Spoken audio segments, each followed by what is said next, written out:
ओम ओम। आज हम फिर से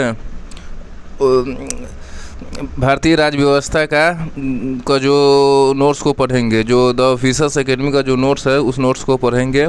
इस श्रृंखला में लगभग ये 6 वीडियो आएगा। आज का ये मेरा तीसरा वीडियो है जिसमें हम लगभग सभी डायमेंशन को कवर कर लेंगे। ठीक है, जितना भी नोट्स में जो भी मुख्य बातें हैं सभी को पढ़ लेंगे, एक एक लाइन को पढ़ेंगे, मुख्य नहीं सभी बातों को लाइन से पढ़ेंगे। तो आज का ये मेरा लगभग तीसरा वीडियो है और इस वीडियो में हम देखेंगे भारत के संवैधानिक विकास, संविधान सभा एवं प्रक्रिया तथा स्रोत से संबंधित तथ्यों को देखेंगे और दूसरा राष्ट्रीय प्रतीक से संबंधित जो भी तथ्य है उसको देखेंगे। ठीक है, पहला देखेंगे भारत का संवैधानिक विकास एवं संविधान सभा एवं प्रक्रिया तथा स्रोत, इनसे संबंधित जो भी तथ्य है उनको देखेंगे। आज का ये मेरा लगभग तीसरा वीडियो है और द ऑफिसर्स एकेडमी का जो भी नोट्स है उस नोट्स को मतलब पढ़ रहा है, तीसरा वीडियो है। ठीक है, शुरू करते हैं।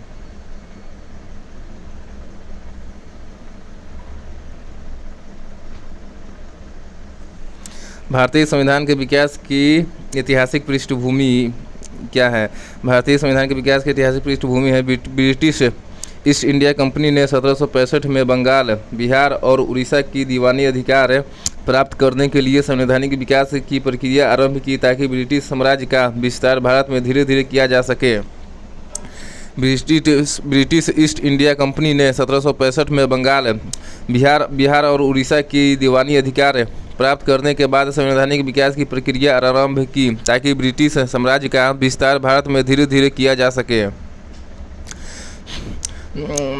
भारतीय संविधान के दो तरह से विकास हुआ है। एक तरह से हुआ कंपनी के शासन के अधीन संवैधानिक विकास हुआ, ये आता है 1773 से लेकर 1858 के बीच में, और दूसरा हुआ सम्राट के शासन के अधीन संवैधानिक विकास, ये 1858 से लेकर लगभग 1947 तक। यानी संवैधानिक विकास मतलब जो भी कंपनी के शासन के अधीन हुआ वो 1773 से 1858 के बीच में हुआ, और सम्राट के शासन के अधीन यानी इंग्लैंड के महारानी के अधीन जो संवैधानिक विकास हुआ वो आता है 1858 से लेकर 1947 के बीच में। अब इसमें पहला विकास,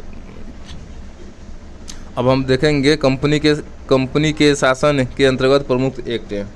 क्या पढ़ेंगे? कंपनी के शासन के अंतर्गत प्रमुख एक्ट आया, सबसे पहला एक्ट आया 1773 का रेगुलेटिंग एक्ट। कंपनी के शासन के अंतर्गत सबसे पहला एक्ट आया क्या? 1773 का रेगुलेटिंग एक्ट। दूसरा आया एक्ट ऑफ सेटलमेंट 1781। तो दूसरा एक्ट आया एक्ट ऑफ सेटलमेंट 1781। तीसरा आया 1784 का पिट्स इंडिया एक्ट। फिर आया 1784 का पिट्स इंडिया एक्ट। फिर आया 1786 का अधिनियम। फिर आया 1786 का अधिनियम। फिर आया 1793 का चार्टर एक्ट। फिर आया 1793 का चार्टर एक्ट। फिर आया 1813 का चार्टर एक्ट। फिर आया 1813 का चार्टर एक्ट। फिर आया 1833 का चार्टर एक्ट। फिर आया 1833 का चार्टर एक्ट। फिर आया 1853 का चार्टर एक्ट। फिर आया 1853 का चार्टर एक्ट। ये सभी कंपनी के शासन के अंतर्गत आया। 1773 से लेकर 1858 तक जो भी आया वो कंपनी के शासन के अंतर्गत आया। अब देखेंगे यानी इंग्लैंड के राजा के अधीन जो एक्ट आया, जैसे आया 1858 का भारत शासन अधिनियम। क्या आया? 1858 का भारत शासन अधिनियम। दूसरा आया 1861, 1892 और 1909 के भारत परिषद अधिनियम। फिर आया 1861, फिर 1892 और 1909 के भारत परिषद अधिनियम। फिर भारत शासन अधिनियम आया 1919 में। फिर भारत शासन अधिनियम आया 1919 में। फिर भारत शासन अधिनियम आया 1935 में। भारत शासन अधिनियम आया 1935 में। फिर भारतीय स्वतंत्रता अधिनियम आया 1947 में। फिर भारतीय स्वतंत्रता अधिनियम आया 1947 में। ये सभी ताज के शासन के अंतर्गत आया।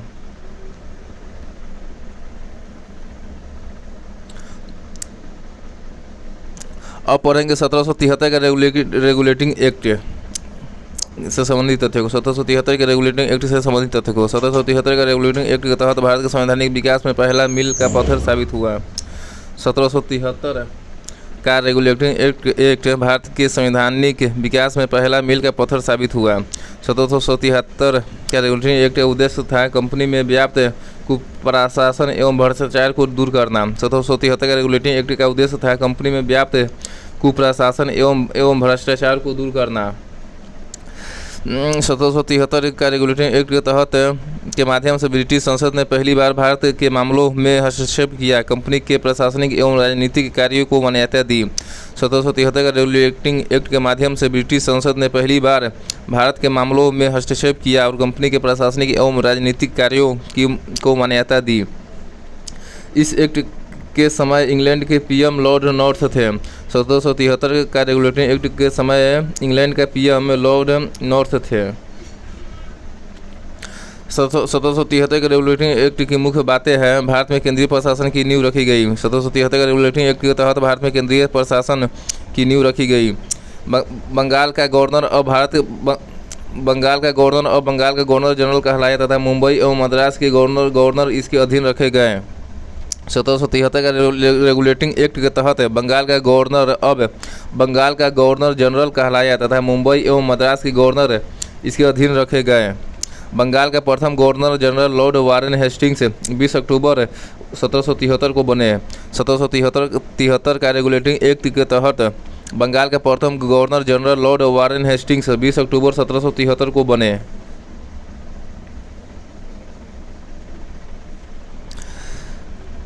कलकत्ता में 1774 में एक उच्च न्यायालय की स्थापना, एक मुख्य न्यायाधीश और 3 अन्य न्यायाधीश, मुख्य जज सर एलिहाज इन्फे एवं 3 अन्य जज चैम्बर्स, लिमेस्टर और हाइड थे।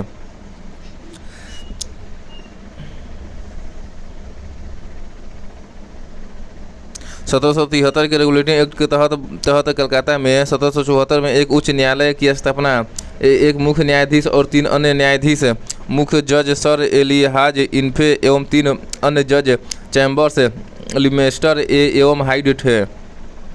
इसे बंगाल, बिहार और उड़ीसा प्रांतों सहित सभी ब्रिटिश विषयों पर सर्वोच्च न्यायपालिका का दर्जा दिया गया। रेगुलेटिंग एक्ट 1773 के तहत बंगाल, बिहार और उड़ीसा प्रांतों सहित सभी ब्रिटिश विषयों पर सर्वोच्च न्यायपालिका का दर्जा दिया गया। कंपनी ने कर्मचारियों पर निजी व्यापार करने के अलावा भारतीयों से उपहार एवं रिश्वत लेने पर प्रतिबंध लागू किया। रेगुलेटिंग एक्ट 1773 के तहत कंपनी के कर्मचारियों पर निजी व्यापार करने के अलावा भारतीयों से उपहार एवं रिश्वत लेने पर प्रतिबंध लगाया। बोर्ड ऑफ डायरेक्टर्स के जरिए कंपनी पर ब्रिटिश सरकार का सशक्त नियंत्रण लागू रहा। रेगुलेटिंग एक्ट 1773 के तहत बोर्ड ऑफ डायरेक्टर्स के जरिए कंपनी पर ब्रिटिश सरकार का सशक्त नियंत्रण लागू रहा। कंपनी के लिए राजस्व, नागरिक और सैन्य मामलों की जानकारी ब्रिटिश सरकार को देना अनिवार्य किया गया। रेगुलेटिंग एक्ट 1773 के तहत कंपनी के लिए राजस्व, नागरिक और सैन्य मामलों की जानकारी ब्रिटिश संसद को देना अनिवार्य किया गया। बंगाल के गवर्नर जनरल की सहायता हेतु 4 सदस्यीय कार्यकारी परिषद का गठन किया गया। सदस्य जॉन क्लेवरिंग, जॉर्ज मोनसन, रिचर्ड वारवेल और फिलिप फ्रांसीसी का। रेगुलेटिंग एक्ट 1773 के तहत बंगाल के गवर्नर जनरल की सहायता हेतु 4 सदस्यीय कार्यकारी परिषद का गठन किया गया, जो सदस्य जॉन क्लेवरिंग थे, जॉर्ज मोनसन, रिचर्ड वारवेल और फिलिप फ्रांसीसी थे। परिषद में गवर्नर जनरल को नियम, अध्यादेश और विनियम बनाने की शक्ति दिया गया। रेगुलेटिंग एक्ट 1773 के तहत परिषद में गवर्नर जनरल को नियम, अध्यादेश और विनियम बनाने की शक्ति दिया गया।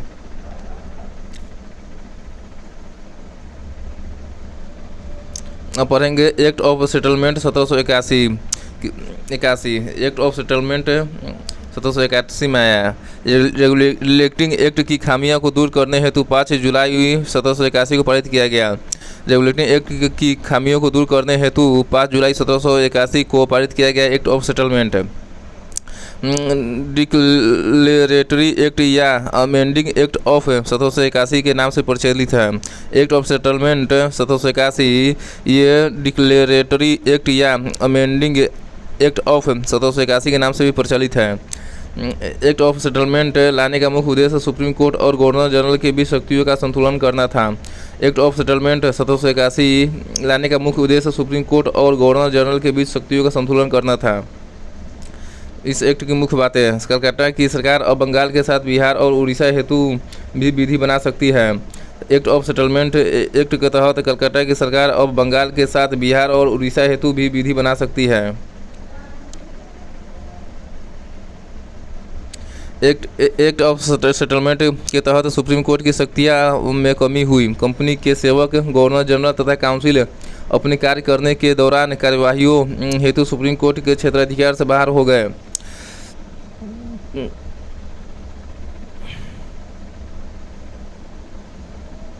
एक्ट ऑफ सेटलमेंट 1781 के तहत सुप्रीम कोर्ट की शक्तियां में कमी हुई। कंपनी के सेवक, गवर्नर जनरल तथा काउंसिल अपने कार्य करने के दौरान कार्यवाहियों हेतु सुप्रीम कोर्ट के क्षेत्राधिकार से बाहर हो गए।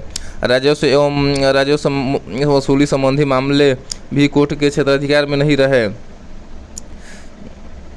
राजस्व वसूली संबंधी मामले भी कोर्ट के क्षेत्राधिकार में नहीं रहे। इस एक्ट के तहत अदालत का भौगोलिक अधिकार केवल कोलकाता तक सीमित हो गया।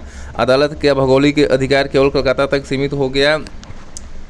सेटलमेंट एक्ट 1781 के तहत यह अधिनियम भारत में अधिकार क्षेत्र को परिभाषित करके कार्यपालिकाओं को न्यायपालिका से अलग करने का पहला प्रयास था।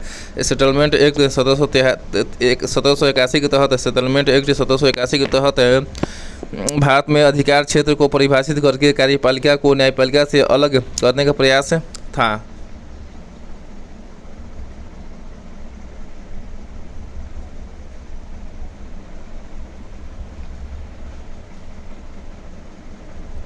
अब पढ़ेंगे 1784 का पिट्स इंडिया एक्ट। 1784 के पिट्स इंडिया एक्ट के तहत ब्रिटिश पीएम विलियम पिट के नाम पर रेगुलेटरी एक्ट की कमियों को दूर करने और कंपनी के भारतीय क्षेत्र के प्रशासन को कुशल और जिम्मेदार बनाने हेतु लाया गया। ब्रिटिश पीएम विलियम पिट के नाम पर रेगुलेटरी एक्ट की कमियों को दूर करने और कंपनी के भारतीय क्षेत्रों के प्रशासन को कुशल और जिम्मेदार बनाने हेतु लाया गया 1784 के पिट्स इंडिया एक्ट। 1784 के पिट्स इंडिया एक्ट की मुख्य बातें हैं। दोहरे प्रशासन का प्रारंभ किया गया। बोर्ड ऑफ डायरेक्टर्स और board of control. Board of directors व्यापारिक मामलों के लिए कुल 6 सदस्य, कोरम के लिए 3 सदस्य निर्धारित किया गया। और फिर बोर्ड ऑफ कंट्रोलर के लिए राजनीतिक मामलों हेतु अलग बोर्ड बनाया गया। दोहरे प्रशासन के प्रारंभ किया गया 1784 पिट्स इंडिया एक्ट के तहत। बोर्ड ऑफ डायरेक्टर्स और board of controller. Board of directors के काम था व्यापारिक मामलों के लिए कुल 6 सदस्य, कोरम के लिए 3 सदस्य निर्धारित किया गया और बोर्ड ऑफ कंट्रोलर के लिए राजनीतिक मामलों हेतु इसके लिए अलग विभाग बनाया गया। बोर्ड ऑफ डायरेक्टर में भारत के वित्त मंत्री और 4 प्रीवी काउंसिल शामिल थे। 1784 के पिट्स इंडिया एक्ट के तहत बोर्ड ऑफ डायरेक्टर में भारत मंत्री, वित्त मंत्री और 4 प्रीवी काउंसिल शामिल थे। कंपनी के पास व्यापार का अधिकार और अपने स्वयं के अधिकारियों की नियुक्ति व बर्खास्ती का अधिकार बना रहा। 1784 के पिट्स इंडिया के तहत कंपनी के पास व्यापार का अधिकार और अपने स्वयं के अधिकारियों की नियुक्ति और बर्खास्ती का अधिकार बना रहा। महत्वपूर्ण मामलों पर गवर्नर जनरल परिषद के निर्णयों को रद्द कर सकता था। 1784 के पिट्स इंडिया एक्ट के तहत महत्वपूर्ण मामलों पर गवर्नर जनरल परिषद के निर्णयों को रद्द कर सकता था। गवर्नर जनरल भारत में सभी ब्रिटिश सैनिकों का कमांडर इन चीफ बनाया गया था। 1784 के पिट्स इंडिया एक्ट के तहत गवर्नर जनरल भारत में सभी ब्रिटिश सैनिकों का कमांडर इन चीफ बनाया गया। ब्रिटिश सरकार को कंपनी के मामलों और उसके प्रशासन पर सर्वोच्च नियंत्रण मिला। हालांकि कंपनी के व्यापार में हस्तक्षेप की नीति जारी रही। 1784 के पिट्स इंडिया एक्ट के तहत ब्रिटिश सरकार को कंपनी के मामलों और उसके प्रशासन पर सर्वोच्च नियंत्रण मिला। हालांकि कंपनी के व्यापार में हस्तक्षेप की नीति जारी रही। यह पहली बार था जब कंपनी की संपत्ति पर ब्रिटिश अधिकार दिया गया। 1784 का पिट्स इंडिया एक्ट के तहत पहली बार था जब कंपनी की संपत्ति पर ब्रिटिश अधिकार दिया गया। पिट्स एक्ट को लागू करने हेतु लॉर्ड कॉर्नवालिस को संसद द्वारा नियुक्त किया गया था। 1784 के पिट्स इंडिया एक्ट को लागू करने हेतु लॉर्ड कॉर्नवालिस को संसद द्वारा नियुक्त किया गया था।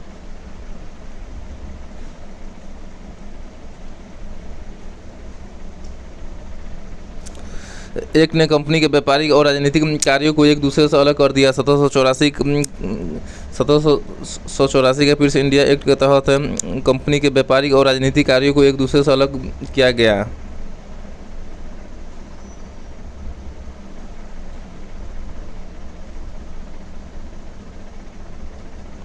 अपहरण 1786 का अधिनियम। इस अधिनियम ने कॉर्नवालिस को गवर्नर जनरल और कमांडर इन चीफ के तौर पर काम करने की अनुमति दिया। 1786 का अधिनियम के तहत कॉर्नवालिस को गवर्नर जनरल और कमांडर इन चीफ के तौर पर काम करने की अनुमति दिया। कॉर्नवालिस को भूमि, न्यायपालिका और प्रशासनिक सुधारों की स्थापना करने और ब्रिटिश सेना और प्रशासन को पुनर्गठित करने हेतु माना जाता है। ऐसे में वह अपनी विशेष जिम्मेदारी पर कार्य कर सके, इसके लिए गवर्नर जनरल को विशेष परिस्थिति में अपनी परिषद के निर्णय को रद्द करके खुद के निर्णयों को लागू करने का अधिकार दिया गया। 1786 का अधिनियम के तहत कॉर्नवालिस को भूमि, न्यायपालिका और प्रशासनिक सुधारों की स्थापना करने और ब्रिटिश सेना और प्रशासन को पुनर्गठित करने हेतु जाना जाता है। ऐसे में वह अपनी विशेष जिम्मेदारी पर कार्य कर सके, इसके लिए गवर्नर जनरल को विशेष परिस्थिति में अपनी परिषद का निर्णय को रद्द करके खुद के निर्णय को लागू करने का अधिकार दिया गया। 1786 का अधिनियम के तहत 1793 का चार्टर एक्ट 1793 का चार्टर एक्ट ने 1793 में कंपनी के वाणिज्य के विशेषाधिकार को अगले 20 वर्षों 1793 से लेकर 1813 तक के लिए बढ़ा दिया। 1793 का चार्टर एक्ट के तहत 1793 में कंपनी के वाणिज्य के विशेषाधिकार को अगले 20 वर्षों 1793 से 1813 तक के लिए बढ़ा दिया गया।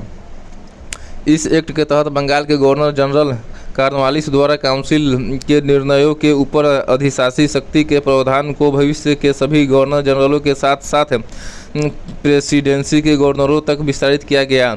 1793 का चार्टर एक्ट के तहत बंगाल के गवर्नर जनरल कॉर्नवालिस द्वारा काउंसिल के निर्णयों के ऊपर अधिशासी शक्ति के प्रावधान को भविष्य के सभी गवर्नर जनरलों के साथ साथ प्रेसिडेंसी के गवर्नरों तक विस्तारित किया गया। सभी सदस्यों एवं कर्मचारियों को भुगतान भारतीय राजस्व से दिया जाना तय हुआ। यह व्यवस्था 1919 तक जारी रहा। 1793 का चार्टर एक्ट के तहत सभी सदस्यों एवं कर्मचारियों को भुगतान भारतीय राजस्व से दिया जाना तय हुआ। यह व्यवस्था 1919 तक जारी रहा। 1793 का चार्टर एक्ट के तहत बंगाल का गवर्नर जनरल को बॉम्बे एवं मद्रास की सरकारों पर अधिक नियंत्रणकारी शक्ति मिली। 1793 का चार्टर एक्ट के तहत बंगाल के गवर्नर जनरल को बॉम्बे एवं मद्रास की सरकारों पर अधिक नियंत्रणकारी शक्ति मिली। Commander in chief of governor general council का सदस्य नहीं रहा। 1793 का चार्टर एक्ट के तहत commander in chief of governor general council का सदस्य नहीं रहा। 1813 का चार्टर एक्ट 1813 में चार्टर एक्ट आया। इसने कंपनी के अधिकार पत्र को अगले 20 वर्षों हेतु नवीनीकृत किया। 1813 का चार्टर एक्ट ने कंपनी के अधिकार पत्र को अगले 20 वर्षों हेतु नवीनीकृत किया। इसने पहली बार ब्रिटिश भारतीय क्षेत्रों की संवैधानिक स्थिति को परिभाषित किया। 1813 का चार्टर एक्ट के तहत पहली बार ब्रिटिश भारतीय क्षेत्रों की संवैधानिक स्थिति को परिभाषित किया गया। इसे ईस्ट इंडिया एक्ट 1813 के नाम से भी जाना जाता है। 1813 का चार्टर एक्ट को ईस्ट इंडिया एक्ट 1813 के नाम से भी जाना जाता है। 1813 का चार्टर एक्ट की मुख्य बातें हैं। भारत में कंपनी का व्यापारिक एकाधिकार समाप्त किया गया, चीन एवं चाय के साथ व्यापार को छोड़कर। 1813 का चार्टर एक्ट की मुख्य बातें हैं। भारत में कंपनी का व्यापारिक एकाधिकार समाप्त किया गया, चीन एवं चाय के साथ व्यापार को छोड़कर। कुछ सीमाओं के साथ अब सभी ब्रिटिश व्यापारी भारत में व्यापार कर सकते हैं। 1813 का चार्टर एक्ट के तहत कुछ सीमाओं के साथ अब सभी ब्रिटिश व्यापारी भारत में व्यापार कर सकते हैं।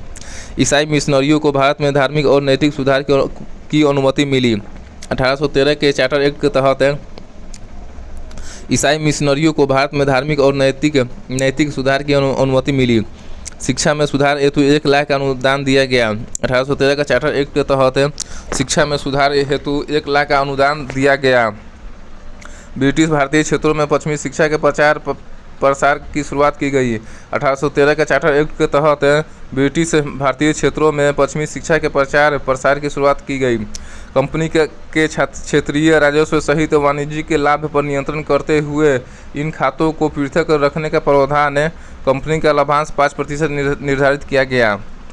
1813 का चार्टर एक्ट के तहत कंपनी के क्षेत्रीय राजस्व सहित सहित वाणिज्य के लाभ पर नियंत्रण करते हुए इन खातों को पृथक रखने का प्रावधान किया गया। कंपनी का लाभांश 5% निर्धारित किया गया।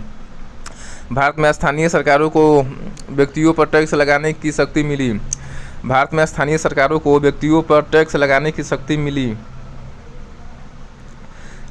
इस एक्ट के तहत कलकत्ता, बम्बई और मद्रास की सरकारों द्वारा बनाए गए कानूनों पर ब्रिटिश संसद द्वारा अनुमोदन अनिवार्य किया गया। 1813 का चार्टर एक्ट के तहत कलकत्ता, बम्बई और मद्रास की सरकारों द्वारा बनाए गए कानूनों का ब्रिटिश संसद द्वारा अनुमोदन अनिवार्य किया गया। 1833 का चार्टर एक्ट, 1833 में चार्टर एक्ट आया, इसे सेंट हेलेना अधिनियम भी कहते हैं। 1833 का चार्टर एक्ट को सेंट हेलेना अधिनियम भी कहते हैं। 1833 का चार्टर एक्ट को सेंट हेलेना अधिनियम भी कहते हैं। यह एक्ट इंग्लैंड में हुई औद्योगिक क्रांति का परिणाम था। 1833 का चार्टर एक्ट इंग्लैंड में हुई औद्योगिक क्रांति का परिणाम था। 1833 का चार्टर एक्ट इंग्लैंड में हुई औद्योगिक क्रांति का परिणाम था।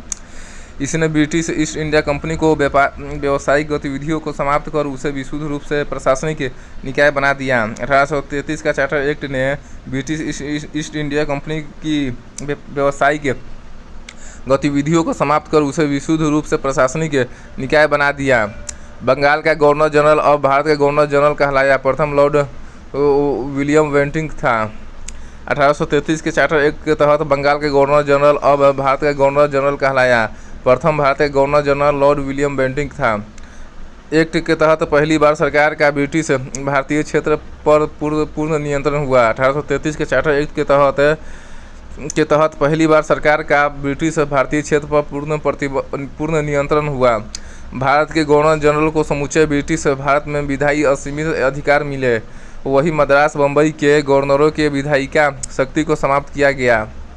1833 के चार्टर एक्ट के तहत भारत के गवर्नर जनरल को समूचे ब्रिटिश भारत में विधायी असीमित अधिकार मिले। वही मद्रास, बम्बई के गवर्नरों के विधायिका शक्ति को समाप्त किया गया। सिविल सेवकों की भर्ती हेतु खुली प्रतियोगिता प्रणाली की शुरुआत, लेकिन बोर्ड ऑफ डायरेक्टर्स के विरोध स्वरूप प्रावधान समाप्त किया गया। 1833 का चार्टर एक्ट के तहत सिविल सेवकों की भर्ती हेतु खुली प्रतियोगिता प्रणाली की शुरुआत की गई, लेकिन बोर्ड ऑफ डायरेक्टर्स के विरोध स्वरूप प्रावधान समाप्त किया गया और कहा गया कि केवल जन्म, जाति, वर्ग, धर्म या जन्म के स्थान पर किसी पद या सेवा से वंचित नहीं किया जाएगा। हालांकि इस प्रावधान को लागू नहीं किया गया। 1833 के चार्टर एक्ट के तहत कहा गया है कि केवल जन्म, जाति, वर्ग, धर्म या जन्म के स्थान पर किसी पद या सेवा से वंचित नहीं रखा जाएगा। हालांकि इस प्रावधान को लागू नहीं किया गया। गवर्नर जनरल की परिषद में विधि सदस्य की नियुक्ति मैकाले प्रथम विधि आयोग के अध्यक्ष, कुल सदस्य 4 थे, ने किया। 1833 के चार्टर एक्ट के तहत गवर्नर जनरल की परिषद में विधि सदस्य की नियुक्ति किया। मैकाले प्रथम विधि आयोग के अध्यक्ष थे। कुल सदस्य 4 थे। 1853 का चार्टर एक्ट 1852 में सेलेक्ट कमेटी ऑन इंक्वायरी के रिपोर्ट के आधार पर इस अधिनियम को बनाया गया। 1852 में सेलेक्ट कमेटी ऑन इंक्वायरी के रिपोर्ट के आधार पर 1853 का चार्टर एक्ट बनाया गया।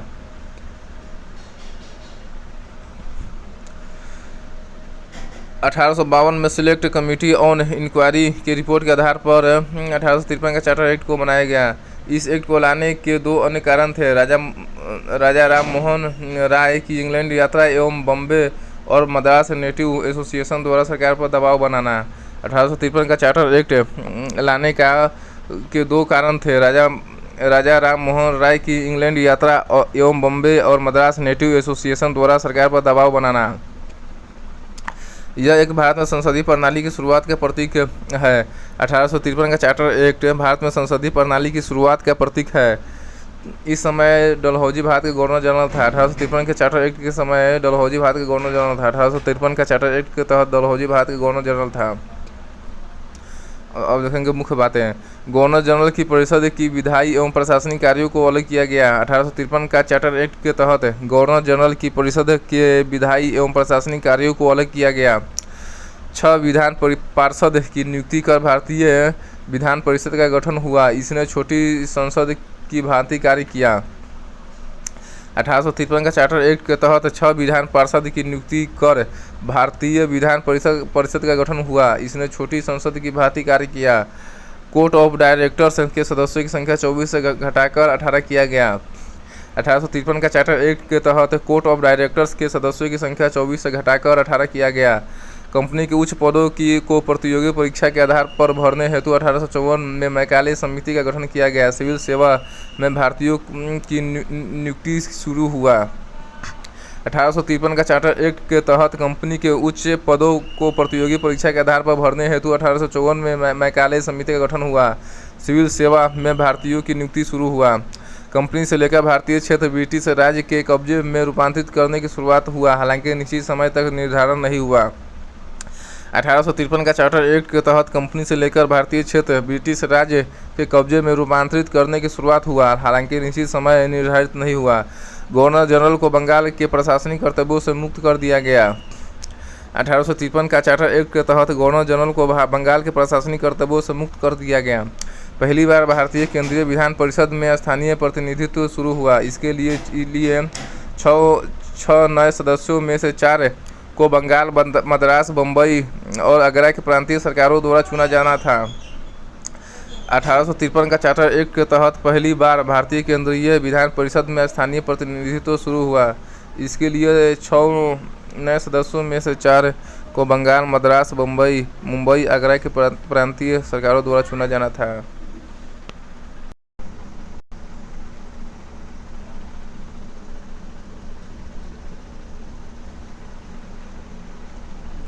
भारत सरकार अधिनियम 1858 का उद्देश्य था प्रशासनिक मशीनरी में सुधार करना। भारत सरकार अधिनियम 1858 का उद्देश्य था प्रशासनिक मशीनरी में सुधार करना। भारतीय शासन महारानी विक्टोरिया के अधीन रहा। भारत सरकार अधिनियम 1858 के तहत भारतीय शासन महारानी विक्टोरिया के अधीन रहा। 1857 के विद्रोह के बाद पारित हुआ भारत सरकार अधिनियम 1858। भारत सरकार अधिनियम 1858 पारित हुआ 1857 के विद्रोह के बाद। इसके तहत ईस्ट इंडिया कंपनी को समाप्त कर गवर्नरों, क्षेत्रों और राजस्व संबंधी शक्तियाँ ब्रिटिश राजशाही को सौंप दी गई। भारत सरकार अधिनियम 1858 के तहत ईस्ट इंडिया कंपनी को समाप्त कर गवर्नरों, क्षेत्रों और राजस्व संबंधी शक्तियाँ ब्रिटिश राजशाही को सौंप दी गई। गवर्नर जनरल अब भारत का वायसराय कहलाया। भारत सरकार अधिनियम 1858 के तहत गवर्नर जनरल अब भारत का वायसराय कहलाया। प्रथम वायसराय लॉर्ड कैनिंग था। भारत सरकार अधिनियम 1858 के तहत प्रथम वायसराय लॉर्ड कैनिंग बना। वायसराय भारत में ब्रिटिश ताज का प्रत्यक्ष प्रतिनिधि था। भारत सरकार अधिनियम 1858 ईस्वी के तहत वायसराय भारत में ब्रिटिश ताज का प्रत्यक्ष प्रतिनिधि था। नियंत्रण बोर्ड और निर्देशक कोर्ट को समाप्त कर भारत में द्वैध प्रणाली का अंत कर इनके अधिकार भारत राज्य सचिव को दिए गए। भारत सरकार अधिनियम 1858 के तहत नियंत्रण बोर्ड और निर्देशक कोर्ट को समाप्त कर भारत में द्वैध प्रणाली का अंत कर इनके अधिकार भारत राज्य सचिव को दिए गए। भारत में मंत्री पद की व्यवस्था तथा 15 सदस्यीय भारत परिषद का सृजन एक नियमित निकाय के रूप में इसका अध्यक्ष भारत सचिव बना। भारत सरकार अधिनियम 1858 के तहत भारत में मंत्री पद की व्यवस्था तथा 15 सदस्यीय भारत परिषद का सृजन किया गया एवं एक नियमित निकाय के रूप में इसका अध्यक्ष भारत सचिव बनाया गया। भारत सरकार अधिनियम 1858 के तहत मुगल सम्राट के पद की समाप्ति किया गया। इस एक्ट के तहत मुगल सम्राट के पद को समाप्त कर दिया गया। भारत परिषद अधिनियम 1861 का उद्देश्य था सत्ता के विकेंद्रीकरण तथा भारतीयों के सहयोग हेतु यह एक लाया गया। भारत परिषद अधिनियम 1861 का उद्देश्य था सत्ता के विकेंद्रीकरण तथा भारतीयों के सहयोग हेतु एक लाया गया था। भारत परिषद अधिनियम 1861 की मुख्य बातें हैं। भारत सरकार के मंत्रिमंडलीय व्यवस्था की नींव रखी गई। भारत परिषद अधिनियम 1861 के तहत भारत सरकार की मंत्रिमंडलीय व्यवस्था की नींव रखी गई। गवर्नर जनरल की कार्यकारिणी परिषद का विस्तार 4 से बढ़ाकर 5 किया गया। भारत परिषद अधिनियम 1861 के तहत गवर्नर जनरल की कार्यकारिणी परिषद का विस्तार 4 से बढ़ाकर 5 किया गया। कानून बनाने की प्रक्रिया में भारतीय प्रतिनिधियों को गैर सरकारी सदस्य के तौर पर शामिल करने की शुरुआत किया गया। इसके तहत वायसराय कैनिंग द्वारा 1862 में 3 भारतीयों, बनारस का राजा, पटियाला के महाराजा और सर दिनकर राव को विधान परिषद में नामित किया गया। भारत परिषद अधिनियम 1861 के तहत कानून बनाने की प्रक्रिया में भारतीय प्रतिनिधियों को गैर सरकारी सदस्य के तौर पर शामिल करने की शुरुआत किया गया। इसके तहत वायसराय कैनिंग द्वारा 1862 में 3 भारतीयों, बनारस के राजा, पटियाला के महाराजा और सर दिनकर राव को विधान परिषद में नामित किया गया। बिना काउंसिल की संस्तुति के वायसराय को पहली बार अध्यादेश जारी करने का अधिकार 6 माह की अवधि में मिला। भारत परिषद अधिनियम 1861 के तहत बिना काउंसिल की संस्तुति के वायसराय को पहली बार अध्यादेश जारी करने का अधिकार 6 माह की अवधि में मिला। पोर्टफोलियो सिस्टम में मिला। विभागीय प्रणाली की शुरुआत लॉर्ड कैनिंग ने की 1859 में। भारत परिषद अधिनियम 1861 के तहत विभागीय प्रणाली की शुरुआत लॉर्ड कैनिंग ने की 1859 में। मद्रास और बम्बई प्रेसिडेंसी को कानून बनाने की शक्ति वापस देकर विकेंद्रीकरण की प्रक्रिया की शुरुआत हुआ। भारत परिषद अधिनियम 1861 के तहत मद्रास और बम्बई प्रेसिडेंसी को कानून बनाने की शक्ति वापस देकर विकेंद्रीकरण की प्रक्रिया की शुरुआत हुआ। वायसराय को बंगाल, उत्तर पश्चिम सीमा प्रांत तथा पंजाब में विधान परिषद स्थापित करने की शक्ति मिली तथा क्रमशः 1862, 1866 और 1897 में इनका गठन हुआ। भारत परिषद अधिनियम 1861 के तहत वायसराय को बंगाल, उत्तर पश्चिम सीमा प्रांत तथा पंजाब में विधान परिषद स्थापित करने की शक्ति मिली तथा क्रमशः 1862, 1866 तथा और 1897 में इनका गठन हुआ। भारत परिषद अधिनियम 1892 अप्रत्यक्ष रूप से निर्वाचन पद्धति की शुरुआत तथा निर्वाचित सदस्यों को मनोनीत की संख्या चुनाव शब्द का प्रयोग नहीं हुआ। भारत परिषद अधिनियम 1892 के तहत अप्रत्यक्ष रूप से निर्वाचन पद्धति की शुरुआत हुआ तथा निर्वाचित सदस्यों को मनोनीत की संख्या दिया गया, पर चुनाव शब्द का प्रयोग नहीं हुआ। विधान परिषद अब बजट पर बहस करने और कार्यपालिका के प्रश्नों का उत्तर देने हेतु अधिकृत किया गया। भारत परिषद अधिनियम 1892 के तहत विधान परिषद अब बजट पर बहस करने और कार्यपालिका के प्रश्नों पर उत्तर देने हेतु अधिकृत किया गया। केंद्रीय व प्रांतीय विधान परिषदों में अतिरिक्त गैर सरकारी सदस्यों की संख्या में बढ़ोतरी हुआ, बहुमत सरकारी सदस्यों का ही रहा। भारत परिषद अधिनियम 1892 के तहत केंद्रीय व प्रांतीय विधान परिषदों में अतिरिक्त गैर सरकारी सदस्यों की संख्या में बढ़ोतरी हुआ, बहुमत सरकारी सदस्यों का ही रहा। केंद्रीय विधान परिषद में इन गैर सरकारी सदस्यों को नगर पालिका, जिला बोर्ड, विश्वविद्यालय एवं वाणिज्य मंडल द्वारा प्रत्यक्ष रूप से वायसराय नामांकित करता था, जबकि प्रांतीय विधान परिषदों में गवर्नर रहा। भारत परिषद अधिनियम 1892 के तहत केंद्रीय विधान परिषद में इन गैर सरकारी सदस्यों को नगर पालिका, जिला बोर्ड, विश्वविद्यालय एवं वाणिज्य मंडल द्वारा प्रत्यक्ष रूप से वायसराय नामांकित करता था, जबकि प्रांतीय विधान परिषदों में गवर्नर रहा। क्या आप जानते हैं 1873 के अधिनियम के तहत 1 जनवरी 1884 में ईस्ट इंडिया कंपनी को औपचारिक रूप से भंग कर दिया गया था। 1873 के अधिनियम के तहत 1 जनवरी 1884 में ईस्ट इंडिया कंपनी को औपचारिक रूप से भंग कर दिया गया था।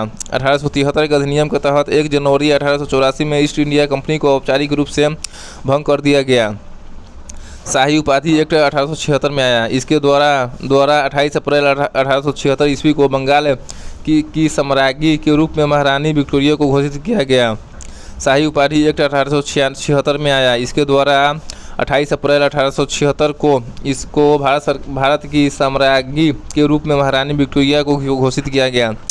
शाही उपाधि एक्ट 1876 में आया। इसके द्वारा 28 अप्रैल 1876 ईस्वी को भारत की सम्राज्ञी के रूप में महारानी विक्टोरिया को घोषित किया गया।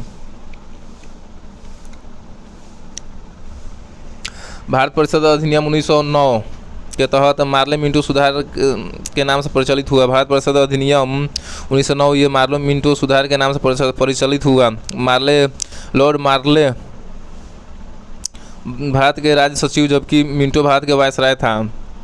भारत परिषद अधिनियम 1909 के तहत लॉर्ड मार्ले भारत के राज्य सचिव, जबकि मिंटो भारत का वायसराय था, इसीलिए मार्ले मिंटो सुधार के नाम से प्रचलित हुआ। राजेंद्र प्रसाद ने मिंटो को सांप्रदायिक निर्वाचक का जनक माना। भारत परिषद अधिनियम 1909 के अधिनियम को राजेंद्र प्रसाद ने मिंटो को सांप्रदायिक निर्वाचन का जनक कहा। राजेंद्र प्रसाद ने मिंटो को सांप्रदायिक निर्वाचक का जनक कहा। महात्मा गांधी ने इस एक्ट को सर्वस्व नाश करने वाला एक्ट कहा। भारत परिषद अधिनियम 1909 को 9 के एक्ट को महात्मा गांधी ने इस एक्ट को सर्वस्व नाश करने वाला एक्ट कहा था। भारत परिषद अधिनियम 1919 के मुख्य बातें। भारतीयों को कार्यकारिणी परिषदों में नियुक्ति। सत्येंद्र प्रसाद सिन्हा वायसराय के कार्यपालिका परिषद के प्रथम भारतीय सदस्य बने विधि सदस्य के रूप में। भारत परिषद अधिनियम नियम 1909 के तहत भारतीयों को कार्यकारिणी परिषदों में नियुक्ति किया गया। सत्येंद्र प्रसाद सिन्हा वायसराय का कार्यपालिका परिषद के प्रथम भारतीय सदस्य बने विधि सदस्य के रूप में। केंद्रीय मंत्री 16 से बढ़कर 60 तथा प्रांतीय विधान परिषदों के आकार में वृद्धि किया गया। केंद्रीय परिषद में सरकारी बहुमत लेकिन प्रांतीय परिषदों में गैर सरकारी सदस्य बहुमत में हो सकते थे। भारतीय परिषद अधिनियम 1909 के तहत केंद्रीय 16 से बढ़ाकर 60 किया गया तथा प्रांतीय विधान परिषदों के आकार में वृद्धि। केंद्रीय परिषद में सरकारी बहुमत लेकिन प्रांतीय परिषदों में गैर सरकारी सदस्य बहुमत में हो सकते थे। विधान परिषद केंद्र एवं प्रांत को पहली बार अनुपूरक प्रश्न पूछने पर बजट पर संकल्प रखने मत देने का अधिकार मिला। भारत परिषद अधिनियम 1909 के तहत विधान परिषदों केंद्र एवं प्रांतों को पहली बार अनुपूरक प्रश्न पूछने बजट पर संकल्प रखने मत देने का अधिकार मिला। पृथक निर्वाचन के आधार पर मुस्लिमों हेतु सांप्रदायिक प्रतिनिधि का प्रावधान यानी मुस्लिम सदस्यों का चुनाव मुस्लिम मतदाता ही कर सकते थे। भारत परिषद अधिनियम 1909 के तहत पृथक निर्वाचन के आधार पर मुस्लिमों हेतु सांप्रदायिक प्रतिनिधित्व का प्रावधान यानी मुस्लिम सदस्यों का चुनाव मुस्लिम मतदाता ही कर सकते थे। Presidency corporation chamber of commerce विश्वविद्यालय एवं जमींदारों हेतु अलग प्रतिनिधित्व दिया गया। भारत परिषद अधिनियम 1909 के तहत presidency corporation chamber of commerce विश्वविद्यालय एवं जमींदारों हेतु अलग प्रतिनिधित्व दिया गया। भारतीय शासन अधिनियम 1919 के तहत मॉन्टेग्यू चेम्सफोर्ड सुधार के नाम से प्रसिद्ध मॉन्टेग्यू भारत के राज्य सचिव जबकि चेम्सफोर्ड वायसराय थे। उद्देश्य भारत में उत्तरदायी सरकार की स्थापना था। भारतीय शासन अधिनियम 1909 में आया उस समय मॉन्टेग्यू चेम्सफोर्ड सुधार नाम से प्रसिद्ध हुआ। भारत शासन अधिनियम 1919 मॉन्टेग्यू चेम्सफोर्ड सुधार के नाम से प्रसिद्ध हुआ। मॉन्टेग्यू भारत के राज्य सचिव जबकि चेम्सफोर्ड वायसराय थे। इसका उद्देश्य था भारत में उत्तरदायी सरकार की स्थापना करना। इस अधिनियम की समीक्षा हेतु 10 साल बाद आयोग का गठन का बात किया गया। नवंबर 1927 में साइमन कमीशन का गठित किया गया। भारत शासन अधिनियम 1919 की समीक्षा हेतु 10 साल बाद आयोग का गठन की बात की गई। नवंबर 1927 में साइमन कमीशन का गठन किया गया। अंग्रेजों द्वारा भारत में स्वशासन लागू करने का पहला प्रयास था। भारत शासन अधिनियम 1919 के तहत अंग्रेजों द्वारा भारत में स्वशासन लागू करने का पहला प्रयास था। भारतीय शासन अधिनियम 1919 की मुख्य बातें। पहली बार केंद्र में द्विसदनात्मक विधायिका की स्थापना की गई। वर्तमान राज्यसभा और लोकसभा की तरह राज्य परिषद में संख्या 60 है। कार्यकाल 5 साल निर्धारित किया गया और केंद्रीय विधानसभा में संख्या 144 से कार्यकाल 3 वर्ष निर्धारित किया गया। भारत शासन अधिनियम 1919 के तहत पहली बार केंद्र में द्विसदनात्मक विधायिका की स्थापना की गई। वर्तमान राज्यसभा और लोकसभा की तरह राज्य परिषद में 60 संख्या था। कार्यकाल 5 वर्ष का था और केंद्रीय विधानसभा में 144 सदस्य था जबकि कार्यकाल इसका 3 वर्ष का था। केंद्रीय और प्रांतीय विषयों की पहचान कर एवं उनके पृथक्करण द्वारा राज्यों पर केंद्रीय नियंत्रण कम हुआ। भारतीय शासन अधिनियम 1919 के तहत केंद्रीय और प्रांतीय विषयों को पहचान कर एवं उनके पृथक्करण द्वारा राज्य पर केंद्रीय नियंत्रण कम हुआ। प्रांतीय विषयों को 2 भागों में बांटा गया। भारत शासन अधिनियम 1919 के तहत प्रांतीय विषयों को 2 भागों में बांटा गया। हस्तांतरित एवं आरक्षित इसे द्वैध शासन प्रणाली की शुरुआत माना गया। प्रांतों में द्वैध शासन का जनक लियोनस कर्टियस को माना जाता है। भारत शासन अधिनियम 1919 के तहत हस्तांतरित एवं आरक्षित प्रांतीय विषयों को 2 भागों में बताया गया। हस्तांतरित एवं आरक्षित इसे द्वैध शासन प्रणाली की शुरुआत माना गया। प्रांतों में द्वैध शासन का जनक लियोनस कार्टियस को माना जाता है। प्रांतों में द्वैध शासन का जनक लियोनस कार्टियस को माना जाता है। भारत शासन अधिनियम 1919 के तहत पहली बार प्रत्यक्ष निर्वाचन की व्यवस्था किया गया। संपत्ति कर या शिक्षा के आधार पर सीमित संख्या में भारतीय जनता को मताधिकार, आय के आधार पर कुछ महिलाओं को मताधिकार दिया गया। भारतीय शासन अधिनियम 1919 के तहत संपत्ति कर या शिक्षा के आधार पर सीमित संख्या में भारतीय जनता को मताधिकार दिया गया। आय के आधार पर कुछ महिलाओं को मताधिकार दिया गया। सांप्रदायिक आधार को आगे बढ़ाने हेतु सिख, ईसाई, आंग्ल, भारतीय और यूरोपियों को पृथक निर्वाचन के दायरे में लाया गया। भारतीय शासन अधिनियम 1919 के तहत सांप्रदायिक आधार को आगे बढ़ाने हेतु सिख, ईसाई, आंग्ल, भारतीय और यूरोपियों को पृथक निर्वाचन के दायरे में लाया गया। पहली बार केंद्रीय बजट को राज्य बजट से अलग किया गया। भारतीय शासन अधिनियम 1919 के तहत पहली बार केंद्रीय बजट को राज्य बजट से अलग किया गया। लोक सेवा आयोग के गठन का प्रावधान किया गया। ली आयोग 1923 से 24 की सिफारिश पर 1926 में केंद्रीय लोक सेवा आयोग की स्थापना किया गया।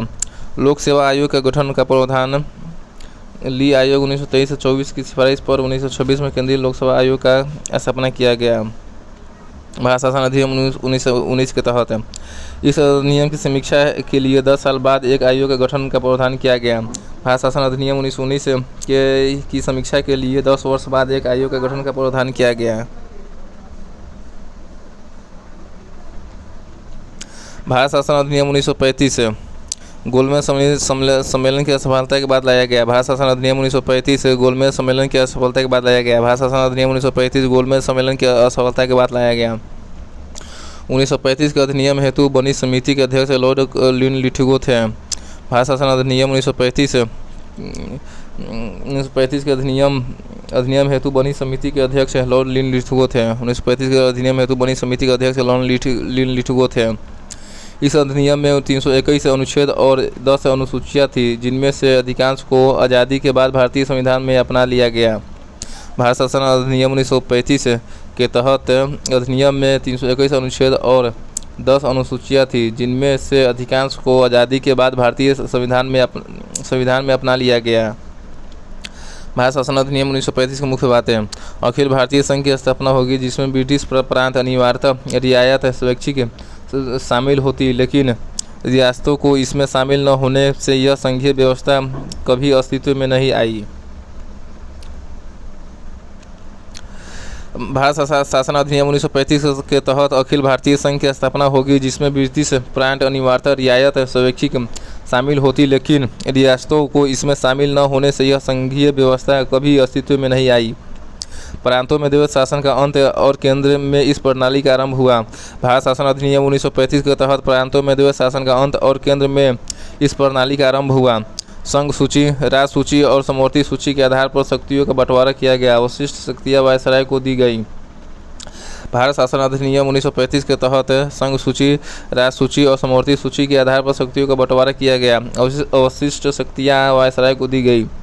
संघीय न्यायालय की व्यवस्था हुई, जो 1937 में स्थापित हुई। हालांकि न्यायालय संबंधी अंतिम शक्ति प्रिवी काउंसिल लंदन को प्राप्त था। भारत शासन अधिनियम 1935 के तहत संघीय न्यायालय की व्यवस्था हुई, जो 1937 में स्थापित हुई। हालांकि न्यायालय संबंधी अंतिम शक्ति प्रिवी काउंसिल लंदन को प्राप्त थी।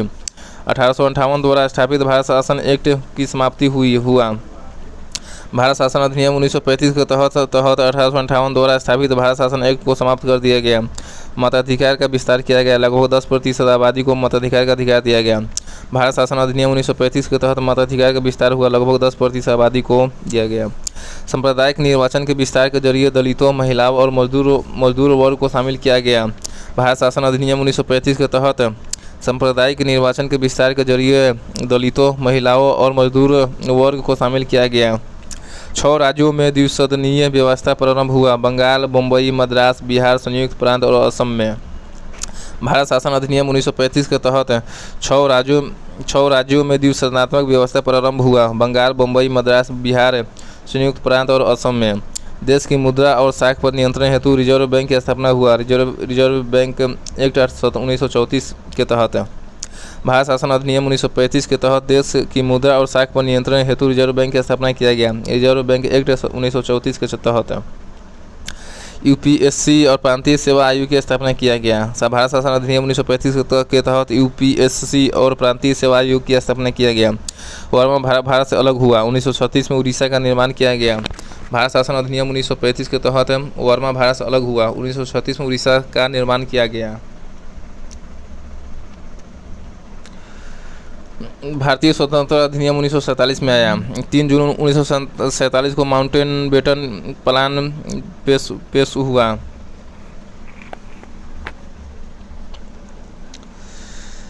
3 जून 1947 को माउंटबेटन प्लान पेश हुआ। भारत शासन भारतीय स्वतंत्रता अधिनियम 1947 के तहत 3 जून 1947 को माउंटबेटन प्लान पेश हुआ। 15 जुलाई 1947 को हाउस ऑफ कॉमन्स में पारित हुआ। भारतीय स्वतंत्रता अधिनियम 1947 15 जुलाई 1947 को हाउस ऑफ कॉमन्स में पारित हुआ। 18 जुलाई 1947 को सम्राट का हस्ताक्षर हुआ। 4 जुलाई 1947 को ब्रिटिश संसद में प्रस्तावित हुआ और 16 जुलाई 1947 को हाउस ऑफ लॉर्ड्स से पारित हुआ। भारतीय स्वतंत्रता अधिनियम 1947 भारतीय स्वतंत्रता अधिनियम 1947 बना। 3 जून 1947 को यह अधिनियम माउंटबेटन इस योजना 3 जून 1947 को माउंटबेटन प्लान पेश हुआ। 15 जुलाई 1947 को हाउस ऑफ कॉमन्स में पारित हुआ। 18 जुलाई 1947 को सम्राट का हस्ताक्षर हुआ। 4 जुलाई 1947 को ब्रिटिश संसद में प्रस्तावित हुआ। 16 जुलाई 1947 को हाउस ऑफ लॉर्ड्स में पारित हुआ। भारतीय स्वतंत्रता अधिनियम 1947 3 जून 1947 को माउंटबेटन प्लान पेश हुआ। 15 जुलाई 1947 को हाउस ऑफ कॉमन्स में पारित हुआ। 18 जुलाई 1947 को सम्राट का हस्ताक्षर हुआ। 4 जुलाई 1947 को ब्रिटिश संसद में प्रस्तावित हुआ। 16 जुलाई 1947 को हाउस ऑफ लॉर्ड्स से पारित हुआ। तब जाके भारतीय स्वतंत्रता अधिनियम 1947 आया। इसके मुख्य बातें हैं। भारतीय स्वतंत्रता अधिनियम 1947 की मुख्य बातें: वायसराय पद और ब्रिटेन में भारत सचिव पद की समाप्त किया गया। भारतीय स्वतंत्रता अधिनियम 1947 के तहत वायसराय पद और ब्रिटेन में भारत सचिव पद की समाप्ति किया गया। शाही उपाधि से भारत का सम्राट शब्द समाप्त किया गया। भारतीय स्वतंत्रता अधिनियम 1947 के तहत शाही उपाधि से भारत का सम्राट शब्द समाप्त किया गया। 15 अगस्त 1947 को भारत और पाकिस्तान 2 डोमिनियन राज्य का गठन किया गया। भारतीय स्वतंत्रता अधिनियम 1947 के तहत 15 अगस्त 1947 को भारत और पाकिस्तान 2 डोमिनियन राज्यों का गठन हुआ। इन राज्यों में गवर्नर जनरल पद सृजित। माउंटबेटन भारत के प्रथम गवर्नर जनरल बने, जबकि जिन्ना पाकिस्तान के बने। भारतीय स्वतंत्रता अधिनियम 1947 के तहत इन राज्यों में गवर्नर जनरल का पद सृजित किया गया। माउंटबेटन भारत के प्रथम गवर्नर जनरल बने, जबकि जिन्ना पाकिस्तान के प्रथम। सत्ता का उत्तरदायित्व इन डोमिनियंस की संविधान सभा करेगी तथा जब तक ये सभाएं नए संविधान का निर्माण न कर ले तब तक संसद के रूप में संविधान सभा कार्य करेगी। भारतीय स्वतंत्रता अधिनियम 1947 के तहत सत्ता का उत्तरदायित्व इन डोमिनियंस की संविधान सभा करेगी। जब तक ये सभाएं नए संविधान का निर्माण न कर लें तब तक संसद के रूप में संविधान सभा कार्य करेगी। भारतीय रियासतें चाहे तो भारत डोमिनियन या पाक डोमिनियन के साथ मिल सकती है या स्वतंत्र रह सकती है। भारतीय स्वतंत्रता अधिनियम 1947 के तहत भारतीय रियासतें चाहे तो भारत डोमिनियन या पाक डोमिनियन के साथ मिल सकती है या स्वतंत्र रह सकती है।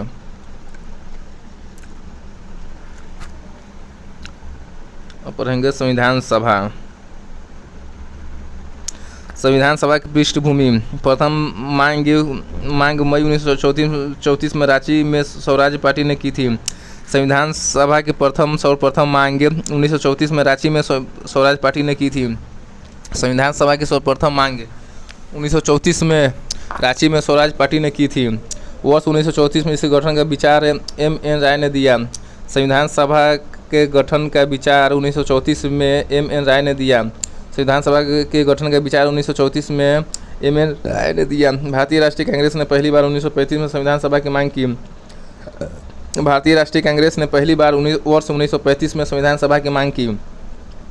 एक निर्वाचित संविधान सभा द्वारा भारत के संविधान का निर्माण करने का प्रस्ताव सर्वप्रथम वर्ष 1942 में क्रिप्स मिशन द्वारा किया गया था। एक निर्वाचित संविधान सभा द्वारा भारत के संविधान का निर्माण करने का प्रस्ताव सर्वप्रथम वर्ष 1942 में क्रिप्स मिशन द्वारा किया गया था। कैबिनेट मिशन योजना 1946 की सिफारिश पर गठन किया गया संविधान सभा। कैबिनेट मिशन योजना 1946 की सिफारिश पर गठन किया गया संविधान सभा। प्रति 10 लाख व्यक्तियों पर एक प्रतिनिधि के निर्वाचन की व्यवस्था किया गया। प्रत्यक्ष निर्वाचन का परिणाम वयस के मताधिकार पर आधारित था। प्रति 10 लाख व्यक्तियों पर एक प्रतिनिधि के निर्वाचन की व्यवस्था किया गया। प्रत्यक्ष निर्वाचन का परिणाम वयस के मताधिकार पर आधारित था। संविधान सभा के लिए चुनाव जुलाई अगस्त 1946 में संपन्न हुआ। संविधान सभा के लिए चुनाव जुलाई अगस्त 1946 में संपन्न हुआ। संविधान सभा की कुल सदस्य संख्या 389 निर्धारित हुआ। 296 सीटें ब्रिटिश भारत से और 93 सीटें देसी रियासत से। संविधान सभा की कुल सदस्य संख्या 389 निर्धारित हुआ। 296 सीटें ब्रिटिश भारत से और 93 सीटें देसी रियासत से। संविधान सभा से मुस्लिम लीग के अलग होने के बाद सदस्य 299 रहा। इनमें से भारतीय प्रांत से 229 और देसी रियासतों से 70। संविधान सभा से मुस्लिम लीग के अलग होने के बाद सदस्य 299 रहा। इनमें से भारतीय प्रांत से 229 और देसी रियासतों से 70।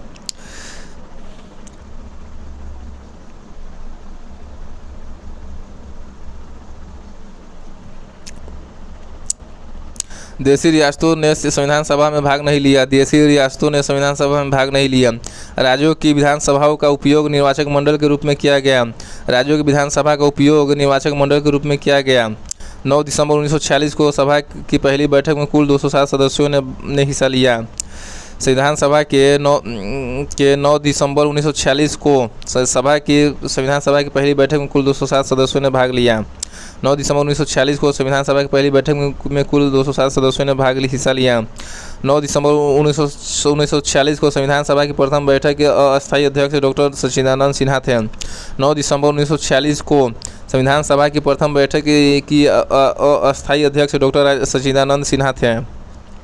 11 दिसंबर 1946 को संविधान सभा ने डॉक्टर राजेंद्र प्रसाद को निर्विरोध संविधान सभा के अस्थायी अध्यक्ष के रूप में निर्वाचित किया।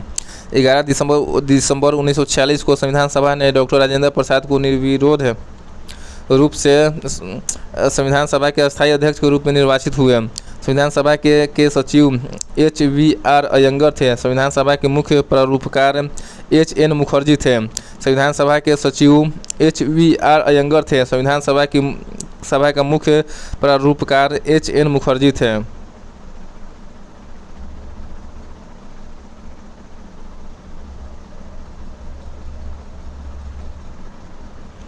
संविधान सभा में कुल महिलाओं की संख्या 15 था। विजया लक्ष्मी पंडित, राजकुमारी अमृत कौर, सरोजिनी नायडू, सुचेता कृपलानी, पूर्णिमा बनर्जी, लीला राय, जी दुर्गाबाई, हंसा मेहता, कमला चौधरी, रेणुका राय, मालती चौधरी, दक्षयानी, वेलायुद्दीन बेगम, एजाज रसूल, एनी मस्करोनी, अमू स्वामीनाथन। संविधान सभा में कुल महिलाओं की संख्या 15 थी। विजया लक्ष्मी पंडित, राजकुमारी अमृत कौर, सरोजिनी नायडू, सुचेता कृपलानी, पूर्णिमा बनर्जी, लीला राय, जी दुर्गाबाई, हंसा मेहता, कमला चौधरी, रेणुका राय, मालती चौधरी, दक्षयानी, वेलायुद्दीन बेगम, एजाज रसूल, एनी मस्करीना, अम्मू स्वामीनाथन। संविधान निर्माण की प्रक्रिया। निर्माण में लगा समय 2 वर्ष 11 माह एवं 18 दिन। संविधान में लगा समय है 2 वर्ष 11 महीना और 18 दिन में संविधान बनकर तैयार हुआ। 26 नवंबर 1949 को संविधान को अंगीकृत, अधिनियमित और आत्मार्पित किया गया। 26 नवंबर 1949 को संविधान को अंगीकृत, अधिनियमित और आत्मार्पित किया गया। 26 नवंबर 1949 को संविधान को अंगीकृत, अधिनियमित और आत्मार्पित किया गया। 24 जनवरी 1950 को सदस्यों द्वारा भारत के संविधान पर हस्ताक्षर किए गए। 24 जनवरी 1950 को सदस्यों द्वारा भारत के संविधान पर हस्ताक्षर किया गया। वेनेगर नरसिंह राव BN राव को संवैधानिक सलाहकार थे। वेनेगर नरसिंह राव BN राव को संवैधानिक सलाहकार माना गया। संविधान पूर्ण रूप से 26 जनवरी 1950 को लागू हुआ। संविधान पूर्ण रूप से 26 जनवरी 1950 को लागू हुआ। संविधान सभा की आलोचना किया ग्रेनविले ऑस्टिन ने। संविधान सभा कांग्रेस थी और कांग्रेस भारत है। ग्रेनविले ऑस्टिन ने कहा संविधान सभा कांग्रेस थी और कांग्रेस भारत है। ये आलोचना किया। लॉर्ड विस्काउंट ने कहा यह हिंदुओं का निकाय है। संविधान सभा के बारे में लॉर्ड विस्काउंट ने कहा यह हिंदुओं का निकाय है। विंस्टन चर्चिल ने कहा यह भारत के केवल एक बड़े समुदाय का प्रतिनिधित्व करता है। संविधान के लिए विंस्टन चर्चिल ने कहा यह भारत के केवल एक बड़े समुदाय का प्रतिनिधित्व करता है। निराजुद्दीन अहमद ने इसे अपवहन समिति कहा। संविधान को निराजुद्दीन अहमद ने इसे अपहरण समिति कहा। संविधान को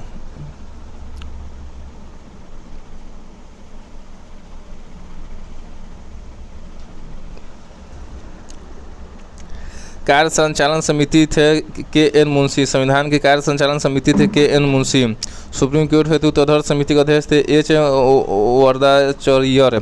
सुप्रीम कोर्ट हेतु तदर्थ समिति के अध्यक्ष थे एस वरदाचार्यर। सुप्रीम कोर्ट के हेतु तदर्थ समिति के अध्यक्ष थे एस वरदाचार्यर। संविधान सभा की समितियां एवं अध्यक्ष। संविधान सभा की समितियां एवं अध्यक्ष। संविधान सभा की समिति एवं अध्यक्ष तदर्थ झंडा समिति, प्रक्रिया नियम समिति एवं संचालन समिति के अध्यक्ष थे राजेंद्र प्रसाद। संविधान सभा के तदर्थ झंडा समिति, प्रक्रिया नियम समिति और संचालन समिति के अध्यक्ष थे राजेंद्र प्रसाद। संविधान सभा के तदर्थ झंडा समिति, प्रक्रिया नियम समिति और संचालन समिति के अध्यक्ष थे डॉक्टर राजेंद्र प्रसाद। संघ शक्ति समिति, राज्यों के लिए समिति, संघीय संविधान समिति के अध्यक्ष थे जवाहरलाल नेहरू। संविधान सभा के संघ शक्ति समिति, राज्यों के लिए समिति एवं संघीय संविधान समिति के अध्यक्ष थे जवाहरलाल नेहरू। प्रारूप समिति के अध्यक्ष थे डॉक्टर भीमराव अम्बेडकर। संविधान सभा के प्रारूप समिति के अध्यक्ष थे BR अम्बेडकर। और प्रांतीय संविधान समिति, मूल अधिकार समिति, अल्पसंख्यक एवं जनजाति समिति के अध्यक्ष थे सरदार पटेल। संविधान सभा के प्रांतीय संविधान समिति, मूल अधिकार समिति, अल्पसंख्यक एवं जनजाति समिति के अध्यक्ष थे सरदार पटेल। संविधान के सभा के प्रांतीय संविधान समिति, मूल अधिकार समिति, अल्पसंख्यक एवं जनजाति समिति के अध्यक्ष थे सरदार पटेल। अब पढ़ेंगे प्रारूप समिति। प्रारूप समिति का गठन 29 अगस्त 1947 को हुआ। प्रारूप समिति का गठन 29 अगस्त 1947 को हुआ। इसके अध्यक्ष डॉक्टर अम्बेडकर थे। प्रारूप समिति के अध्यक्ष डॉक्टर अम्बेडकर थे। पहला प्रारूप फरवरी 1948 को में प्रकाशित हुआ। प्रारूप समिति का पहला प्रारूप फरवरी 1948 को में प्रकाशित हुआ। दूसरा प्रारूप अक्टूबर 1948 में प्रकाशित हुआ। प्रारूप समिति के दूसरा प्रारूप अक्टूबर 1948 में प्रकाशित हुआ। प्रारूप समिति के अंतिम प्रारूप 4 नवंबर 1948 को अम्बेडकर द्वारा पेश किया गया। प्रारूप समिति का अंतिम प्रारूप 4 नवंबर 1948 को अम्बेडकर द्वारा पेश किया गया। प्रारूप समिति के सदस्य थे एन गोपाल स्वामी अयंगर, अलादी कृष्णा स्वामी अय्यर, के एम मुंशी, मोहम्मद सादुल्लाह, BL मित्र, बाद में N माधव राव एवं DP खेतान, अब बाद में TT कृष्णामाचारी बने। प्रारूप समिति के सदस्य थे N गोपाल स्वामी अयंगर, अलादी कृष्णा स्वामी अय्यर, के एम मुंशी, मोहम्मद सादुल्लाह, BL मित्र, बाद में N माधव राव बने एवं DP खेतान, बाद में TT कृष्णामाचारी बने। डॉक्टर अम्बेडकर को भारतीय संविधान के पिता, आधुनिक मनु, भारतीय संविधान प्रमुख शिल्पकार के रूप में जाना जाता है। डॉक्टर अम्बेडकर को भारतीय संविधान के पिता, आधुनिक मनु और भारतीय संविधान प्रमुख शिल्पकार के रूप में जाना जाते हैं। अंतरिम सरकार अक्टूबर 1946 में बना। अंतरिम सरकार अक्टूबर 1946 के मंत्री विभाग। जवाहरलाल नेहरू ये विदेश राष्ट्रमंडल संबंधी मामले के मंत्री थे। जवाहरलाल नेहरू विदेश से राष्ट्रमंडल संबंधी मामलों के मंत्री थे। वल्लभ भाई पटेल सूचना एवं प्रसारण तथा गृह मंत्री थे। वल्लभ भाई पटेल सूचना एवं प्रसारण तथा गृह मंत्री थे। अंतरिम सरकार के वल्लभ भाई पटेल सूचना एवं प्रसारण तथा गृह मंत्री थे। डॉक्टर राजगोपालाचारी शिक्षा मंत्री थे। डॉक्टर श्री राजगोपालाचारी शिक्षा मंत्री थे। श्री राजगोपाल शिक्षा मंत्री। लियाकत अली वित्त मंत्री। लियाकत अली वित्त मंत्री थे। जोगेंद्र नाथ मंडल विधि अधिकारी थे। जोगेंद्र नाथ मंडल विधि मंत्री थे। अब्दुल रब निस्तर रेल मंत्री थे। अब्दुल रब निस्तर रेल मंत्री थे। अब्दुल रब निस्तर रेल मंत्री थे। डॉक्टर राजेंद्र प्रसाद खाद्य एवं कृषि मंत्री थे। डॉक्टर राजेंद्र प्रसाद खाद्य एवं कृषि मंत्री थे। डॉक्टर CS भाभा कार्य एवं खनन एवं शक्ति मंत्री थे। डॉक्टर CH भाभा कार्य खनन एवं शक्ति मंत्री थे। बलदेव सिंह रक्षा मंत्री थे। बलदेव सिंह रक्षा मंत्री थे। I चौधरीगर वाणिज्य मंत्री थे। I चुंदरीगर वाणिज्य मंत्री थे। ये सभी अंतरिम सरकार अक्टूबर 1946 के तहत मंत्री बनाए गए थे।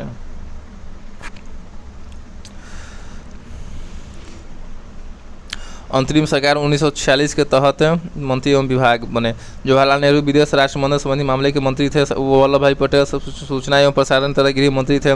सी राजगोपालाचारी शिक्षा मंत्री से लिया एक दलीय वित्त मंत्री थे। जोगेंद्र नाथ मंडल विधि मंत्री थे। अब्दुल रब निस्तर रेल मंत्री थे। डॉक्टर राजेंद्र प्रसाद खाद्य एवं कृषि मंत्री थे। डॉक्टर CH भाभा कार्य खनन एवं शक्ति मंत्री थे। बलदेव सिंह वाणिज्य मंत्री थे। आई चुनरीगर वाणिज्य मंत्री थे। आई चुनरीगर वाणिज्य मंत्री थे। और ये सभी अंतिम 1946 में जो बना था उसके मंत्री थे। संविधान की प्रमुख विशेषताएं। सबसे लंबा लिखित संविधान है। प्रस्तावना 365 अनुच्छेद 22 भाग में है। 12 अनुसूचियां तथा 105 बार संविधान संशोधन किया जा चुका है। सबसे लंबा लिखित संविधान है विश्व का। प्रस्तावना 365 में है। अनुच्छेद इसमें सबसे लंबा लिखित संविधान है। प्रस्तावना है इसमें 365 अनुच्छेद है। 22 भाग है। इसमें 22 अनुसूचियां है तथा 105 बार संविधान संशोधन किया जा चुका है। संविधान में प्रस्तावना है 365 अनुच्छेद है। 22 भाग है। 12 अनुसूचियां है तथा 105 संविधान संशोधन किया जा चुका है 105 बार। नोट। संविधान में मूलतः 395 अनुच्छेद था। 22 भाग था और 8 अनुसूचियां थी। संविधान में मूलतः 395 अनुच्छेद था। 22 भाग था और 8 अनुसूचियां थी। विभिन्न स्रोतों से लिया गया है। संविधान का प्रमुख भाग विभिन्न स्रोतों से लिया गया है। नम्यता और अनियमितता का समन्वय किया गया है संविधान में। नम्यता और अनियमितता का समन्वय मिलता है भारतीय संविधान में। बड़ी संख्या में एकात्मकता की ओर झुकाव के साथ संघीय व्यवस्था है भारतीय संविधान में। बड़ी संख्या में एकात्मकता की ओर झुकाव के साथ संघीय व्यवस्था है भारतीय संविधान में। सरकार का संसदीय स्वरूप होता है। भारतीय संविधान से सरकार का संसदीय स्वरूप है। संसदीय संप्रभुता तथा न्यायपालिका की सर्वोच्चता के बीच संतुलन रहता है। भारतीय संविधान में संसदीय संप्रभुता तथा न्यायपालिका की सर्वोच्चता के बीच क्या संतुलन रहता है। एकीकृत और स्वतंत्र न्यायपालिका है। भारत में एकीकृत और स्वतंत्र न्यायपालिका है। मौलिक अधिकार और राज्यों के नीति निर्देशक सिद्धांत है। संविधान की विशेषता है मौलिक अधिकार और राज्यों के नीति निर्देशक सिद्धांत है। संविधान में मौलिक कर्तव्य दिया गया। संविधान मौलिक कर्तव्य विशेषता है। धर्मनिरपेक्ष राज्य की अवधारणा है संविधान में। संविधान में धर्मनिरपेक्ष राज्य की अवधारणा है। संविधान में सार्वभौमिक वयस्क मताधिकार दिया गया है। वो सार्वभौमिक वयस्क मताधिकार दिया गया है संविधान में। संविधान में एकल नागरिकता है। भारत में एकल नागरिकता है। भारत में एकल नागरिकता है।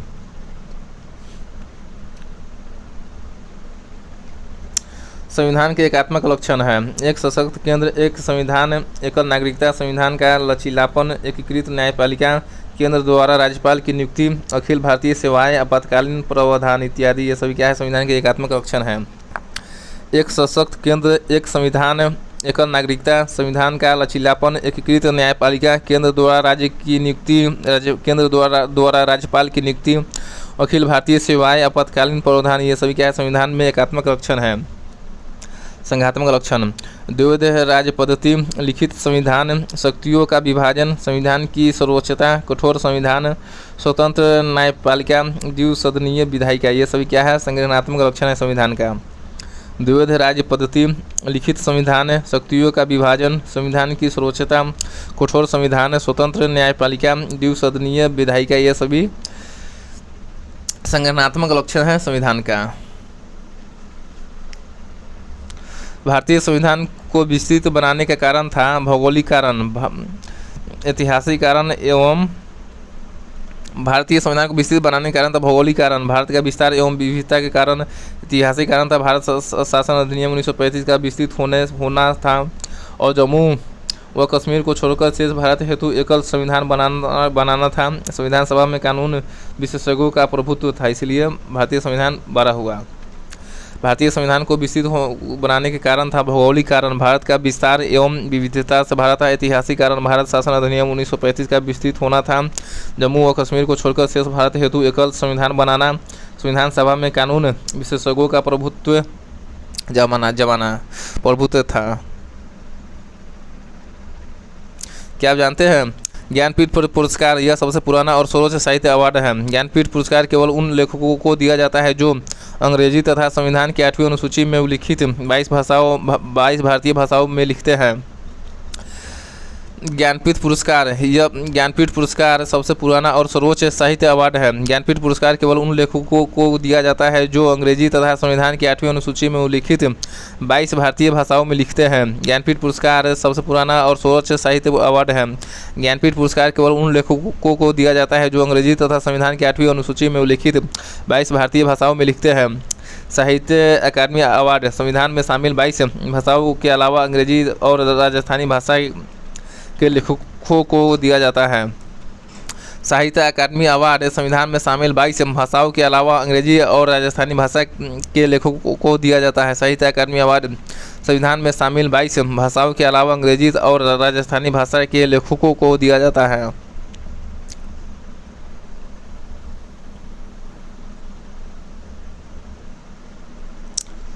संविधान का स्रोत भारत शासन अधिनियम 1935 से लिया गया है। तो ये क्या संविधान का स्रोत है? संघीय तंत्र, राज्यपाल का कार्यालय, न्यायपालिका, लोक सेवा आयोग, आपातकालीन उपबंध व प्रशासनिक विवरण। भारतीय संविधान पर इस एक्ट का सर्वाधिक प्रभाव है।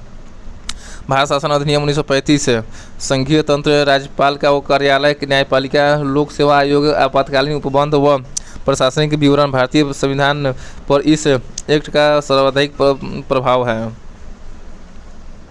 अमेरिका संविधान से लिया गया है। उद्देशिका का विचार, न्यायिक पुनर्विलोकन, न्यायपालिका की स्वतंत्रता, मूल अधिकार, उपराष्ट्रपति का पद, राष्ट्रपति पर महाभियोग और उच्चतम न्यायालय तथा उच्च न्यायालय के न्यायाधीशों को हटाया जाना, ये सभी अमेरिका के संविधान से लिया गया है। संविधान का स्रोत है अमेरिका के संविधान से। उद्देशिका का विचार, न्यायिक पुनर्विलोकन, न्यायपालिका की स्वतंत्रता, मूल अधिकार, उपराष्ट्रपति का पद, राष्ट्रपति का पर महाभियोग और उच्च न्यायालय तथा उच्च न्यायालय के न्यायाधीशों को हटाया जाना, यह अमेरिका के संविधान से लिया गया है। उद्देशिका का विचार, न्यायिक पुनर्विलोकन, न्यायपालिका की स्वतंत्रता, मूल अधिकार, उपराष्ट्रपति का पद, राष्ट्रपति पर महाभियोग और उच्चतम न्यायालय तथा उच्च न्यायालय के न्यायाधीशों को हटाया जाना, यह अमेरिका की संविधान से लिया गया है। ब्रिटेन से लिया गया है। संसदीय शासन पद्धति, विधि का शासन, मंत्रिमंडलीय प्रणाली, एकल नागरिकता, द्विसदनीय प्रणाली, विधायी प्रक्रिया और संसदीय विशेषाधिकार, परमाधिकार, लेखा, ये सब ब्रिटेन के संविधान से लिया गया है। ब्रिटेन से लिया गया है। संसदीय शासन पद्धति, विधि का शासन, मंत्रिमंडलीय प्रणाली, एकल नागरिकता, द्विसदनीय प्रणाली, विधायी प्रक्रिया और संसदीय विशेषाधिकार, परमाधिकार, लेखा, ये सभी ब्रिटेन के संविधान से लिया गया है। आयरलैंड के संविधान से नीति निर्देशक तत्व, राष्ट्रपति की निर्वाचन पद्धति, राज्यसभा में कुछ सदस्यों का नामांकन, ये सब आयरलैंड के संविधान से लिया गया है। नीति निर्देशक तत्व, राष्ट्रपति की निर्वाचन पद्धति, राज्यसभा में कुछ सदस्यों का नामांकन, ये सब आयरलैंड के संविधान से लिया गया है। कनाडा के संविधान से सशक्त केंद्र के साथ संघीय व्यवस्था, केंद्र द्वारा राज्यपालों की नियुक्ति, उच्चतम न्यायालय का परामर्शी न्याय निर्णय, अवशिष्ट शक्तियों का केंद्र में निहित होना, ये सभी कनाडा के संविधान से लिया गया है। कनाडा के संविधान से सशक्त केंद्र के साथ संघीय व्यवस्था, केंद्र द्वारा राज्यपालों की नियुक्ति, उच्चतम न्यायालय का परामर्शी न्याय निर्णयन, अवशिष्ट शक्तियों का केंद्र में निहित होना, ये सभी कनाडा के संविधान से लिया गया है। जर्मनी के संविधान से आपातकालीन उपबंध में मूल अधिकारों का स्थगन वित्तीय आपात को छोड़कर लिया गया है। जर्मनी के संविधान से आपातकालीन उपबंध में मूल अधिकारों का स्थगन वित्तीय आपात को छोड़कर लिया गया है।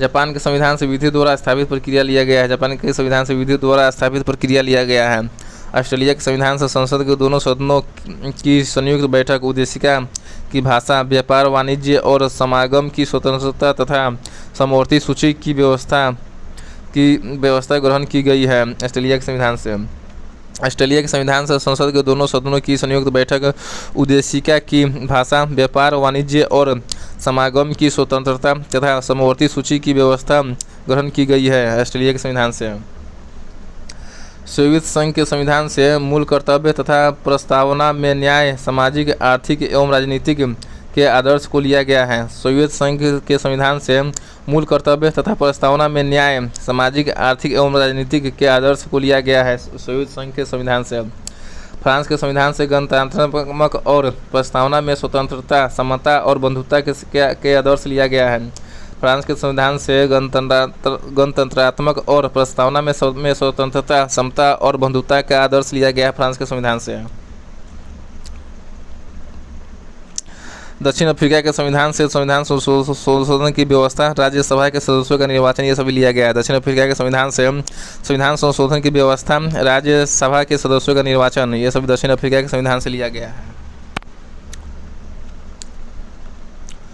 अब पढ़ेंगे राष्ट्रीय प्रतीक। राष्ट्रीय प्रतीक से संबंधित तथ्य को पढ़ेंगे। राष्ट्रीय ध्वज तिरंगा। तिरंगा 3 रंगों का पट्टी में विभाजित है। तिरंगा 3 रंगों की पट्टी में विभाजित है। लंबाई चौड़ाई का अनुपात 3:2 है। राष्ट्रीय ध्वज तिरंगा का लंबाई और चौड़ाई का अनुपात 3:2 है। सबसे ऊपरी पट्टी गहरे केसरिया रंग साहस का प्रदर्शन करता है। विश्व में श्वेत शांति और सच्चाई का प्रदर्शन है। और सबसे नीचे हरी पट्टी उर्वरता तथा समृद्धि का प्रदर्शन करता है। तिरंगा का सबसे ऊपरी पट्टी गहरे केसरिया रंग साहस का प्रदर्शन करता है। बीच में श्वेत शांति और सच्चाई का प्रदर्शन करता है। और सबसे नीचे हरी पट्टी उर्वरता तथा समृद्धि का प्रदर्शन से है। तिरंगे के बीच में नीला चक्र है जिसमें 24 तिलिया, जिसका सारनाथ स्थित अशोक सिंह स्तंभ पर बने चक्र से लिया गया है। यह न्याय का प्रतीक है। तिरंगे के बीच में नीला चक्र है 24 तिलिया, जिसका सारनाथ स्थित अशोक सिंह स्तंभ पर बने चक्र से लिया गया है। यह न्याय का प्रतीक है। पिंगाली वेंकैया द्वारा भारतीय राष्ट्रीय ध्वज को तैयार किया गया है। पिंगाली वेंकैया द्वारा भारतीय राष्ट्रीय ध्वज को तैयार किया गया है। 22 जुलाई 1947 को संविधान सभा द्वारा अपनाया गया। 22 जुलाई 1947 को संविधान सभा द्वारा अपनाया गया तिरंगा को। भारत का राज्य सिंह। यह सारनाथ स्थित अशोक के सिंह स्तंभ की अनुकृति है। यह सारनाथ स्थित अशोक के सिंह स्तंभ की अनुकृति है। भारत का राज्य सिंह। भारत सरकार द्वारा इसे 26 जनवरी 1950 को अपनाया गया। भारत का राज्य चिन्ह है। भारत सरकार द्वारा इसे 26 जनवरी 1950 को अपनाया गया। इस पर नीचे देवनागरी लिपि में सत्यमेव जयते लिखा गया है, जो मुंडको उपनिषद से लिया गया है। भारत का राज्य चिन्ह के नीचे देवनागरी लिपि में सत्यमेव जयते लिखा गया है, जो मुंडको उपनिषद से लिया गया है। इस स्तंभ पर अंकित पशु 4 सिंह, बैल और घोड़ा है। भारत का राज्य चिन्ह के स्तंभ पर अंकित पशु 4 सिंह, बैल और घोड़ा है। राष्ट्रगान जन गण मन। 24 जनवरी 1950 को संविधान सभा द्वारा आधिकारिक रूप से अंगीकृत किया गया राष्ट्रगान को। 24 जनवरी 1950 को संविधान सभा द्वारा आधिकारिक रूप से अंगीकृत किया गया राष्ट्रगान जन गण मन को। राष्ट्रगान की गायन अवधि 22 सेकंड है। संक्षिप्त गायन 20 सेकंड में होता है। राष्ट्रगान का गायन अवधि 22 सेकंड है और संक्षिप्त गायन 20 सेकंड में होता है जनगण मन का। 27 दिसंबर 1911 को कांग्रेस के कलकत्ता अधिवेशन में पहली बार गाया गया राष्ट्रगान। 27 दिसंबर 1911 को कांग्रेस के कलकत्ता अधिवेशन में पहली बार गाया गया राष्ट्रगान जनगण मन। आंध्र प्रदेश के मदनापल्ली में 1919 में टैगोर ने इसका अंग्रेजी अनुवाद दी मॉर्निंग सॉन्ग ऑफ इंडिया नाम से किया। आंध्र प्रदेश के मदनापल्ली में 1919 में टैगोर ने जन गण मन का अंग्रेजी अनुवाद the morning song of India के नाम से किया। रविन्द्रनाथ टैगोर द्वारा रचित गीतांजलि से लिया गया है राष्ट्रगान। रविन्द्रनाथ टैगोर द्वारा रचित गीतांजलि से लिया गया है राष्ट्रगान जन गण मन। राष्ट्रीय गीत वंदे मातरम है। राष्ट्रीय गीत वंदे मातरम है। वंदे मातरम की रचयिता बंकिम चंद्र चटर्जी है, आनंद मठ में रचना किया। राष्ट्रीय गीत के रचयिता बंकिम चंद्र चटर्जी है, आनंद मठ की रचना में है वंदे मातरम। प्रथम गायन 1896 में किया गया कलकत्ता अधिवेशन में रविन्द्रनाथ टैगोर द्वारा। प्रथम गायन 1896 के कांग्रेस के कलकत्ता अधिवेशन में किया गया रविन्द्रनाथ टैगोर द्वारा। 24 जनवरी 1950 को अपनाया गया राष्ट्रगीत के रूप में। वंदे मातरम को 24 जनवरी 1950 को अपनाया गया राष्ट्रगीत के रूप में। राष्ट्रीय कैलेंडर शक संवत पर आधारित है। राष्ट्रीय कैलेंडर ग्रेगोरियन कैलेंडर के साथ है। शक संवत पर आधारित है। ग्रेगोरियन कैलेंडर के साथ शक संवत पर आधारित है। ग्रेगोरियन कैलेंडर के साथ है। राष्ट्रीय कैलेंडर है शक संवत जो ग्रेगोरियन कैलेंडर पर आधारित है। 22 मार्च 1947 को अपनाया गया शक संवत को। 22 मार्च 1947 को अपनाया गया राष्ट्रीय कैलेंडर शक संवत को। 22 मार्च 1957 को अपनाया गया राष्ट्रीय कैलेंडर शक संवत को। इसका प्रथम माह चैत होता है। समांतर शुरुआत 22 मार्च है, जबकि लीप वर्ष में 21 मार्च को होता है। शक संवत का प्रथम माह चैत होता है प्रथम माह। समांतर शुरुआत 22 मार्च या जबकि लीप वर्ष में 21 मार्च का शुरुआत होता है। अंतिम माह फाल्गुन होता है। राष्ट्रीय कैलेंडर शक संवत का अंतिम माह क्या होता है? फाल्गुन होता है। राष्ट्रीय गीत वंदे मातरम रचयिता बंकिम चंद्र चटर्जी है, जो आनंद मठ से लिया गया है। रचयिता कौन है? बंकिम चंद्र चटर्जी, जो आनंद मठ जो पुस्तक से लिया गया है। प्रथम गायन 1896 में कलकत्ता अधिवेशन में हुआ। रविन्द्रनाथ टैगोर द्वारा किया गया। 24 जनवरी 1950 को अपनाया गया राष्ट्रीय गीत को। राष्ट्रीय कैलेंडर शक संवत पर आधारित है। राष्ट्रीय कैलेंडर शक संवत राष्ट्रीय कैलेंडर जो ग्रेगोरियन कैलेंडर के साथ अपनाया गया और 22 मार्च 1957 को अपनाया गया था। शक संवत 22 मार्च 1957 को अपनाया गया था। इसका प्रथम माह चैत है, जो समांतर शुरुआत 22 मार्च जबकि लीप वर्ष 21 मार्च को होता है। प्रथम माह चैत है, अंतिम माह फाल्गुन है। इस तरह से जो पॉलिटी है यानी भारतीय राज्य व्यवस्था का आज का ये ख़त्म हुआ, जिसमें आज का लगभग ये तीसरा वीडियो था, जिसमें हम भारत का संवैधानिक विकास, संवैधानिक सभा एवं प्रक्रिया तथा स्रोत को देखे और राष्ट्रीय प्रतीक से संबंधित जो भी तथ्य है वो पूरे नोट्स को बढ़िया से पढ़े है। इसको आप 2 बार 3 बार पढ़िए, हर एक एग्जाम के लिए, खासकर बीपीएससी टीचर वाला के लिए बहुत ही उपयोगी है। इसी के साथ विदा लेते हैं। जय हिंद, वंदे मातरम।